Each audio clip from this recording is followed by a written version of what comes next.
આપણે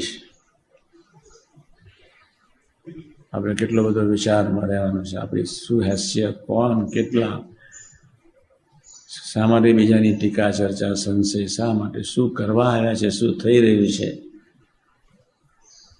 બધું સરસ, બધું સરસ, બધું સરસ. અને ગરીબોનો વિચાર કરજો, એને માર ખાધો છે વિચાર કરજો.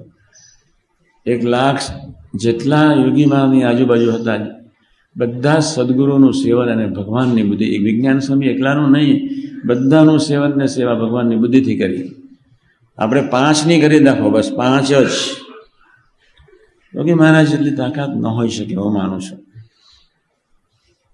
પણ જ્યારે પ્રભુએ સંકલ્પ કર્યો આ ધરતી પર આ દિવસે આવીને કે મારા સ્વરૂપનું વિજ્ઞાન સૌને થાવ, મારા સ્વરૂપનું જ્ઞાન સૌને થાવ, હું અક્ષરબ્રહ્મના સચ્ચિદાનંદ શરીરમાં અખંડ નિરંતર રહ્યો છું, મારે પ્રકૃતિન પુરુષને કોઈ સંબંધ જ નથી, હું મારી મૂર્તિમાં હું તમને લય કરવા આવ્યો છું અને લય કરી સુખ્યો કરવામાં આવ્યો છું. મારે તમને મારું બધું જ આપીને જવું છે, મારે કશું સાથે લઈ નથી જવું. હા, તો ખાનદાન મા બાપ ક્યાંથી મળે? સહેજાન